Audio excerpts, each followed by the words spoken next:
신앙은 분리가 아닌 연속성이다. 신앙은 분리가 아닌 연속성이다라는 제목으로 하나님 말씀을 나누고자 합니다. 본문 말씀을 읽어보니 번뜩 떠오르는 이솝무화가 있지 않습니까? 맞춰보세요. 개미와 배짱이. 그렇죠.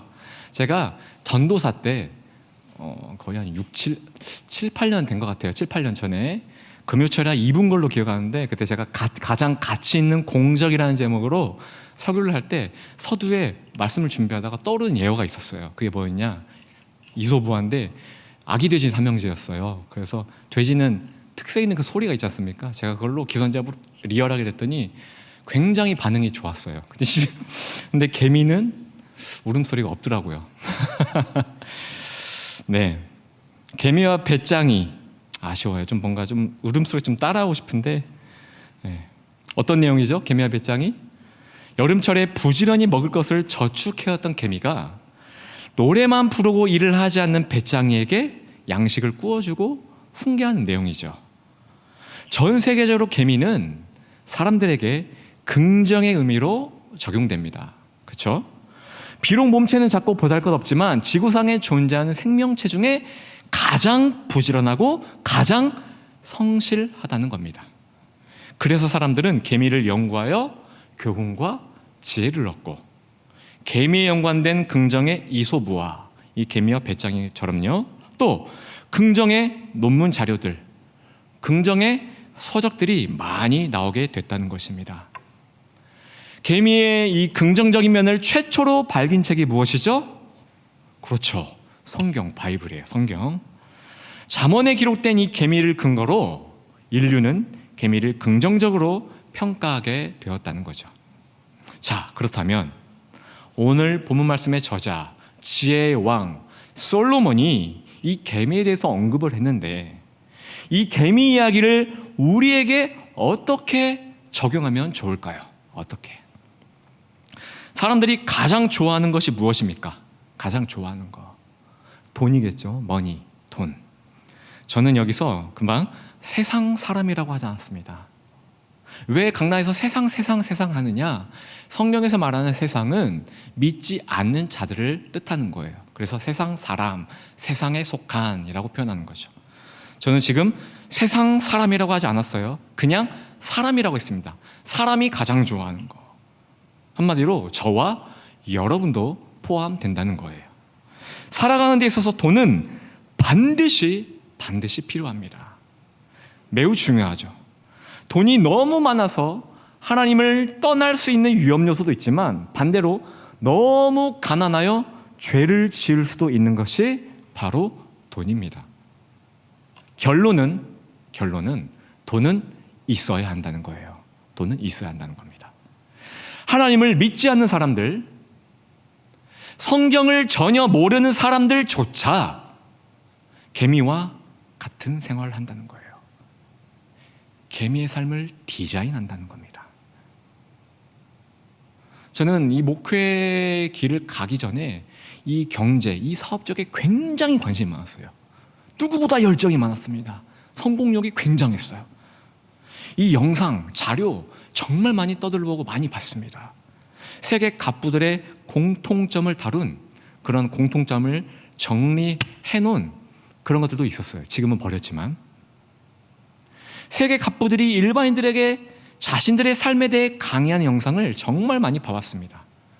종합하여 하나의 결론을 내리자면 그들의 삶은 전부 개미와 같은 삶이었다는 거예요. 개미와 같은 삶. 그들에게는요, 두려움이 없습니다. 돈을 잘 버는지 지켜보는 감독자도 없어요. 그들에게 이래라 저래라 지시하는 통치자도 없습니다. 그들은 추수할 날을 기대하며 현재 주어진 하루의 시간을 결코 허비하지 않는다는 거예요. 그게 부자들의 특징입니다.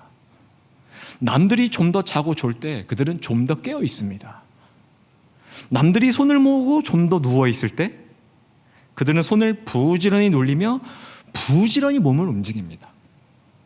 이렇게 오랜 시간이 축적되다 그들에게 돈이, 성경 말씀 인용할게요, 돈이 강도같이 오며 그들의 부가 군사같이 이르게 되었다는 거예요. 물론 모두가 이렇게 노력한다고 모두 부자가 되는 것은 아니겠죠. 부자가 되는 환경에는 여러 조건들이 성립해야 한다고 합니다. 그러나 개미와 같은 삶으로 디자인한다면 저마다 가지고 있는 은사가 지금보다, 현재보다 훨씬 더 깊어지고 넓어지고 또 각자의 특성에 맞는 크고 작은 성공의 삶을 누리게 된다는 거예요. 자, 제가 여기까지 말씀드린 것이 무엇이냐? 바로 일반 은혜입니다. 일반 은혜. 성경에는 두 종류의 은혜가 있습니다. 두 종류. 일반 은혜와 특별 은혜. 하나님은 사람들에게 두 종류의 은혜를 베푸십니다. 일반 은혜와 특별 은혜로. 일반 은혜는 하나님을 아는 자나 모르는 자나, 구원을 얻은 자나 얻지 못한 자나, 개미와 같은 삶을 사는 자들에게 주어지는 은혜를 말하는 거예요. 정리되시죠? 하나님을 믿는 사람들 가운데 이렇게 말하는 사람들 혹시 보셨을까요? 나는 열심히 예배를 드렸습니다. 열심히 기도했습니다. 열심히 선교 다녔습니다. 나는 열심히 거룩하게 살려고, 구분되어 살려고 노력했습니다. 그런데 왜 믿지 않는 내 세상 친구들은 저렇게 잘 나갔는데 나는 왜 이렇게 가난한 겁니까? 내 세상 친구들은 저렇게 건강한데 난 왜 이렇게 툭 하면 병원 신세만 지는 겁니까? 내 세상 친구들은 저렇게 멋진 남자를 만나 결혼하고 저렇게 멋진 아름다운 여자를 만나 결혼하는데 난 왜 아직도 솔로입니까? 성도님들, 번영신학이라고 혹시 들어보셨습니까? 번영신학? 축복이나 물질적 풍성함이, 강조합니다, 항상 하나님 뜻이라고 믿는 게 번영신학이에요. 다음, 기복신앙이라고 들어보셨죠? 나에게 득이 되는 복을 하나님께 바라는 신앙이 기복신앙입니다. 쉽죠? 자, 난 하나님을 믿으니 부자가 되어야만 해. 가난은 하나님의 뜻이 아니야. 세상 친구들은 하나님을 믿지도 않는데 부자네? 뭐지? 혼란스러워. 나는 믿는데 왜 가난하지? 이것은 하나님의 뜻이 아닌데? 혼란스러워. 퍽. 이게 번영신학이라는 거예요. 다음, 넌 못생겼어. 넌 돈이 없잖아. 넌 성격도 안 좋아. 너는 몸매도 꽝이야. 넌 매력도 없어. 나에게 전혀 득될 게 없어. 하나님은 분명히 나에게 득이 되는 배우자를 만나게 해주실 거야.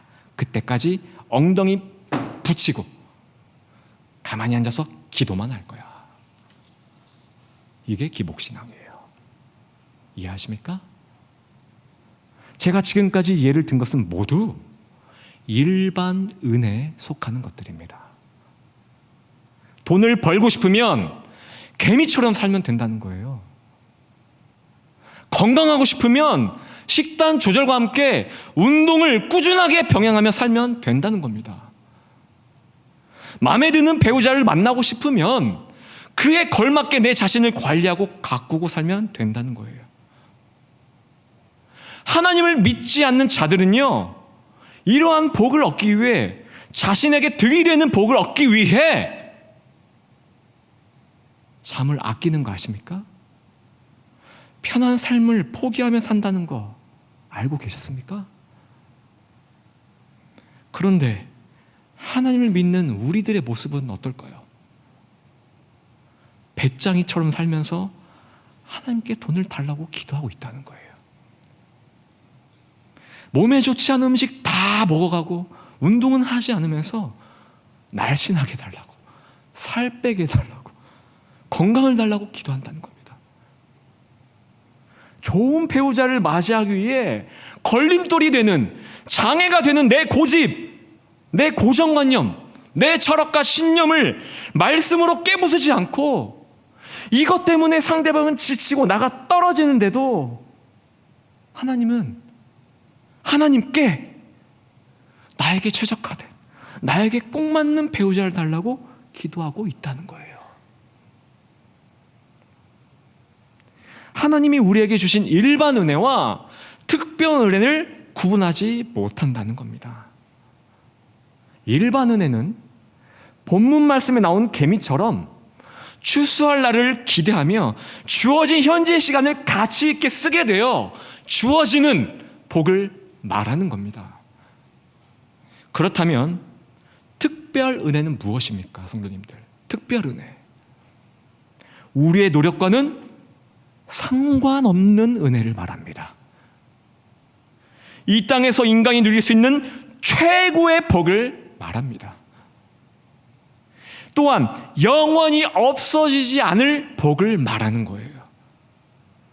일반 은혜는 인간의 노력에 따라 주어지는 복이지만 특별 은혜는 하나님이 허락하시고 하나님이 택하셔야만 부어지는 복이라는 겁니다.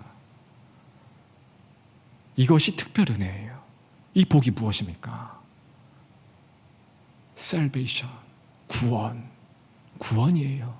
구원. 저와 여러분은 이 특별 은혜를 받은 존재들입니다. 믿으시죠? 아멘. 이 특별 은혜를 언제 우리의 노력으로 이룬 적이 있습니까?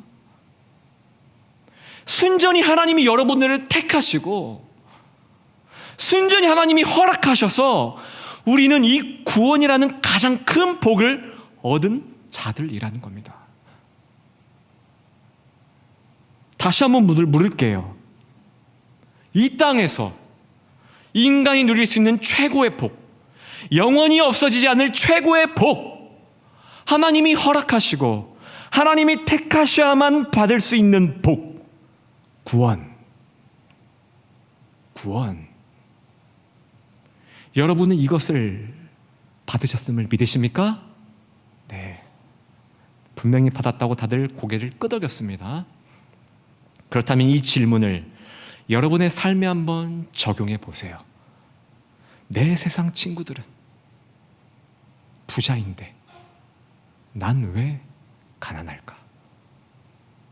내 세상 친구들은 건강한데 난 왜 이렇게 골골댈까? 내 세상 친구들은 시집장가 잘 가는데 난 왜 아직도 솔로일까? 이 외에도 여러분들에게 해당되는 질문을 한번 적용해 보세요. 이 딜레마 같은 삶을 어떻게 해석하고 살아가야 할까? 본문 말씀에 나온 개미처럼 일반 은혜 속에서 주어지는 복을 얻기 위해 세상 사람들과 똑같이 경쟁하며 살아가야 하는 걸까?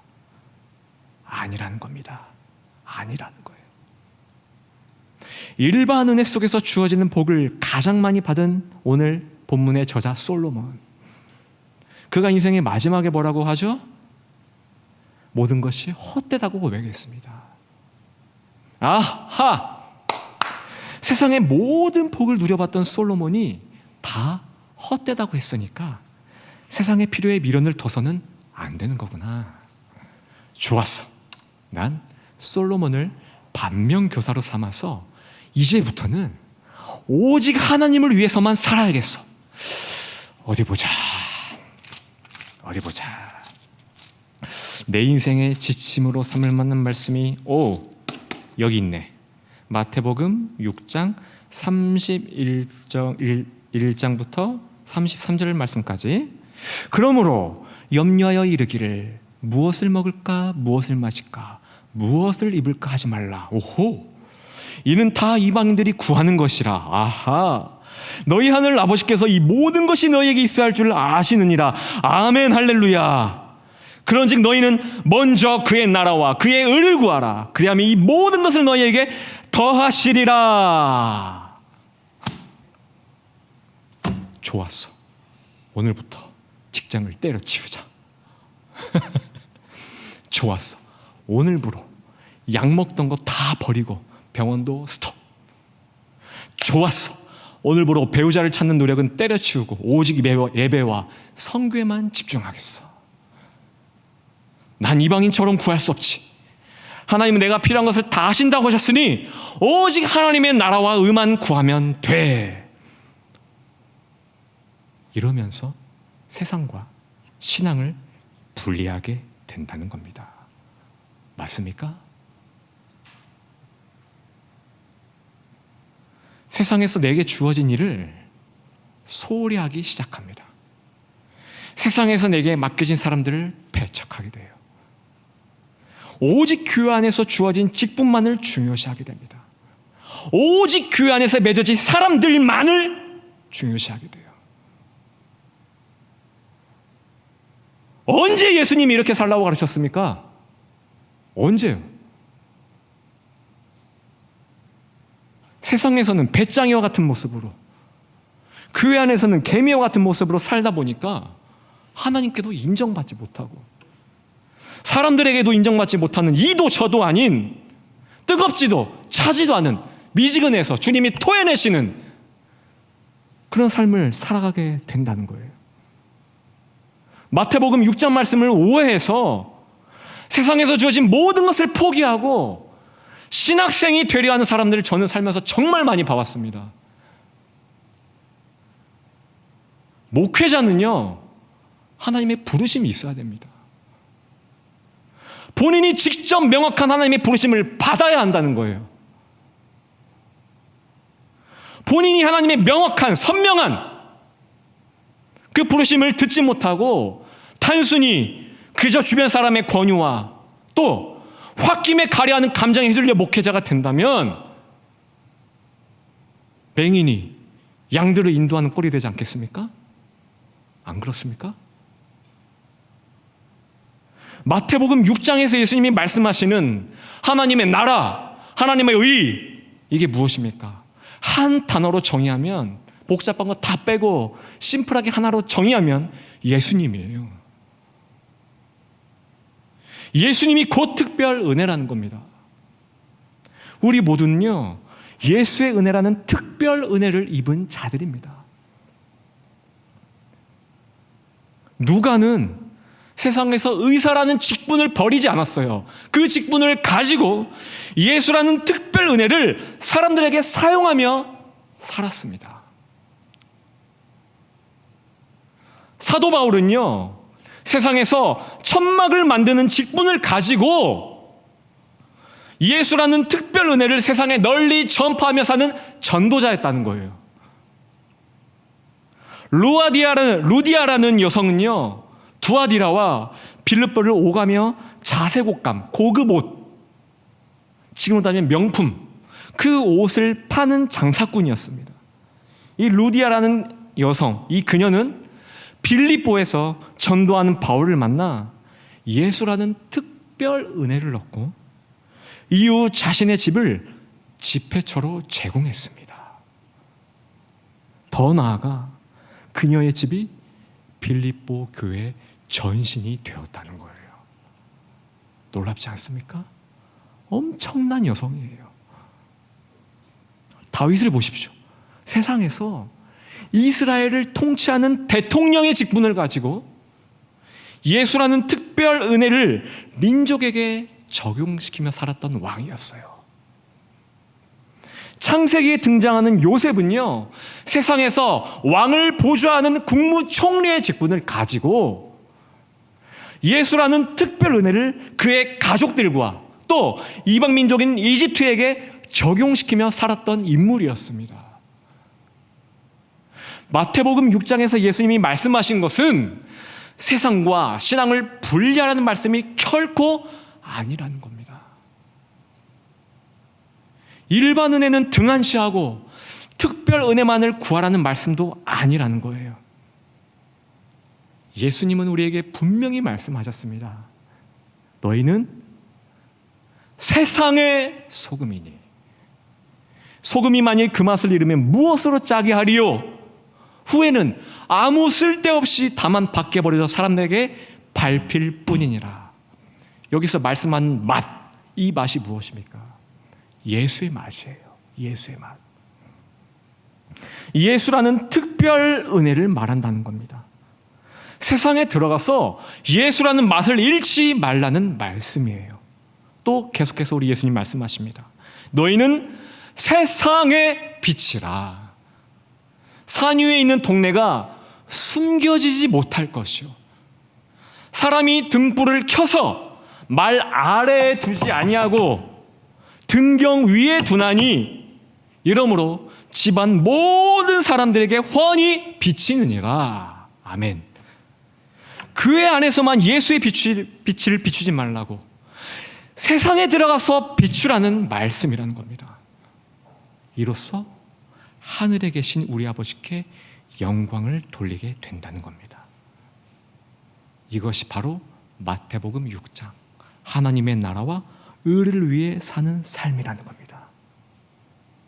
정리하면 세상에서 내게 주어진 직분, 세상에서 내게 맡겨진 사람들, 그들에게 예수의 맛을 내고 또 예수의 빛을 비추고 사는 삶이 하나님의 나라와 의를 위해 사는 삶이라는 겁니다.